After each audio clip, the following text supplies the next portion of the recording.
আসসালামু আলাইকুম। শরীয়তপুর রান্নাঘরে আপনাদের স্বাগতম।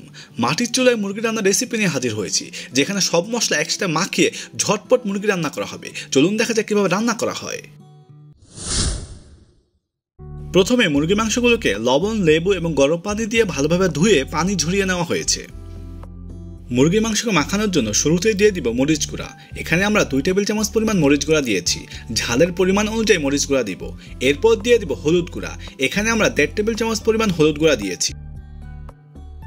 এবার দিয়ে দিব পরিমাণ মতো লবণ। লবণ পরেও দেওয়া যেতে পারে। এবার দিব পরিমাণ মতো আদা রসুন বাটা। যেহেতু আমাদের মুরগির পরিমাণ বেশি, তাই আদা রসুন বাটাও বেশি দরকার হবে। তাই আমরা এখানে 3 টেবিল চামচ পরিমাণ আদা রসুন বাটা নিয়েছি। এবার দিয়ে দেব সরিষার তেল।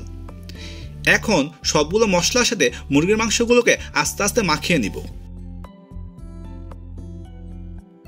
যেহেতু মুরগির পিসগুলোকে এখানে বড় করে কাটা হয়েছে, তাই আমরা মশলা মাখানোর সময় একটু খেয়াল করে মশলা মাখাবো। এবার দিয়ে দিব 1 চা চামচ পরিমাণ ভাজা জিরা গুঁড়া।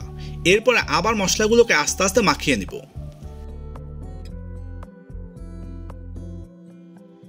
মশলার সাথে মুরগি মাখানো একদম শেষ। এবার আমরা একে ঢেকে রেখে দিব প্রায় 30 মিনিটের জন্য। এবার মুরগি রান্না দেওয়ার জন্য তৈরি করে নেব ছাঁক। এর জন্য আমরা একটি কড়াইতে পরিমাণ মতো তেল দিয়ে তাতে দিয়ে দিব পেঁয়াজ, রসুন কুচি এবং তেজপাতা। এরপর এগুলোকে অল্প আঁচে আস্তে আস্তে ভাজতে হবে। এবার দিয়ে দিব এলাচ। এখানে আমরা 2টি এলাচ দিয়েছি। এরপরে মশলাগুলোকে আস্তে আস্তে ভেজে নিব। পেঁয়াজ এবং মশলাগুলো অনেকটা ভাজা হলে এবার দিয়ে দেব চাল। এখানে আমরা অল্প পরিমাণ চাল নিয়েছি। এরপরে এগুলোকে আস্তে আস্তে ভাজতে হবে। যেহেতু আমরা মাটির চুলায় রান্না করছি, তাই আগুনটা খেয়াল রাখবো এবং সতর্কতার সাথে আস্তে আস্তে রান্না করব। পেঁয়াজ অনেকটা লাল হয়ে আসলে এবার দিয়ে দেব 2টি শুকনা মরিচ। এরপর এগুলোকে আস্তে আস্তে ভেজে নেব। ছাঁক তৈরির শেষ পর্যায়ে দিয়ে দিব জিরা। এই জিরাগুলোকে আমরা অল্প ভাজবো। এরপর ছাঁককে নামিয়ে নেব। আমাদের ছাঁক তৈরি একদম শেষ। এরপরে নামিয়ে মিহি করে বেটে নিতে হবে। এবার মুরগিতে দেওয়ার জন্য আলু ভেজে নেব। এর জন্য একটি কড়াইতে সামান্য পরিমাণ তেল দিয়ে আগে থেকে কেটে রাখা আলুগুলোকে দিয়ে দিব। এরপর আস্তে আস্তে আলুগুলো ভেজে নিব। আলুগুলোকে বেশি ভাজবো না। অনেকটা লাল হয়ে আসলে এরপর আমরা নামিয়ে নিব। আমাদের আলু অনেকটা লাল হয়ে গেছে। এবার আমরা নামিয়ে অন্যান্য ধাপের দিকে আগাবো। এবার মুরগি রান্নার জন্য একটি পাতিলকে চুলার উপর বসিয়ে দিব এবং পরিমাণ মতো তেল দিয়ে দিব। এরপর দিয়ে দিব এলাচি এবং দারচিনি। এবার দিয়ে দিব পরিমাণ মতো পেঁয়াজ কুচি। এরপর দিয়ে দিব কাঁচামরিচ ফালি। এবার মশলাগুলোর সাথে পেঁয়াজকে আস্তে আস্তে ভেজে নিতে হবে। পেঁয়াজগুলোকে অনেকটা লাল করে ভাজতে হবে। এই জন্য আমরা অনবরত নেড়ে নেড়ে আস্তে আস্তে ভেজে নিব। পেঁয়াজ অনেকটা ভাজা হয়ে গেছে। এবার আমরা এর মধ্যে দিয়ে দিব আগে থেকে মাখিয়ে রাখা মুরগিগুলো।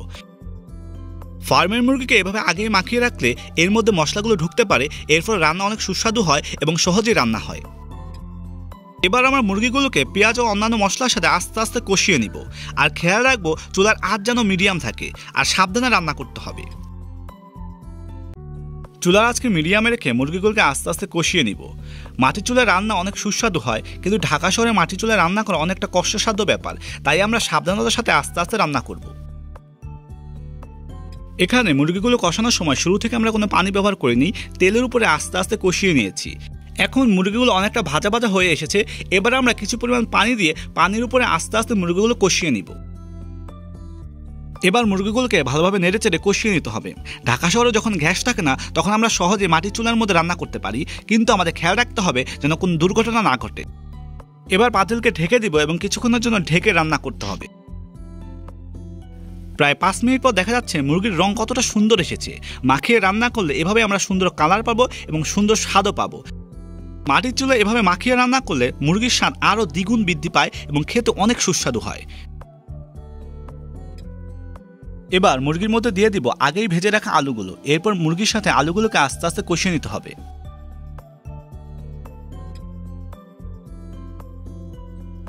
মুরগির সাথে আলুগুলোকে ভালোভাবে নেড়ে চেড়ে এরপর আমরা ঢেকে দেব এবং ঢেকে কিছুক্ষণের জন্য রান্না করব।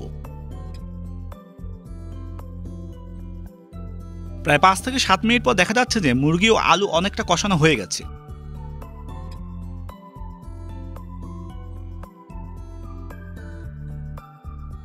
এবার কষানো মুরগির মধ্যে ঝোলের জন্য পরিমাণ মতো গরম পানি দিয়ে দিব।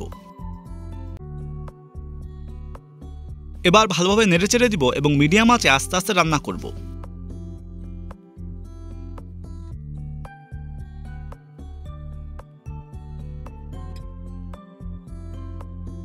প্রায় 10 মিনিটের মতো এভাবে রান্না করার পর দেখা যাচ্ছে আমাদের আলু অনেকটা সিদ্ধ হয়ে গেছে, অর্থাৎ আমাদের মাংস রান্না অনেকটা শেষের দিকে। মুরগি রান্নার এই পর্যায়ে দিয়ে দিব আগে থেকে তৈরি করা এবং বেটে নেওয়া ছাক বাটা। এখানে আমরা 3 টেবিল চামচ পরিমাণ ছাক বাটা দিয়েছি। মুরগি রান্নার ছাক বাটা দিলে ঝোল যেরকম গাঢ় হয় এবং খেতেও সুস্বাদু হয়। গ্রাম অঞ্চলে প্রত্যেকটি রান্নাতেই বিশেষ করে মাছ এবং মুরগি রান্নায় ছাক বাটা দেওয়া হয়ে থাকে। ছাক বাটা দেওয়ার পর মিডিয়াম আঁচে আরও কিছুক্ষণের জন্য এভাবে আস্তে আস্তে রান্না করব। ছাক বাটা দেওয়ার পর প্রায় 5 থেকে 7 মিনিটের জন্য আমরা রান্না করতে হবে। আমাদের মুরগি রান্না অনেকটা শেষের দিকে এবং ঝোলও গাঢ় হতে শুরু করেছে। মাটির চুলার সুস্বাদু মুরগি রান্না একদম শেষ, আমাদের ঝোল অনেকটা গাঢ় হয়ে গেছে। এবার আমরা নামিয়ে পরিবেশন করতে পারি। যদি আমাদের ভিডিওকে পছন্দ হয়ে থাকে এবং আমাদের রেসিপিগুলো ভালো লেগে থাকে তাহলে আমাদের চ্যানেলকে সাবস্ক্রাইব করুন, শেয়ার করুন এবং আমাদের সঙ্গেই থাকুন। ধন্যবাদ।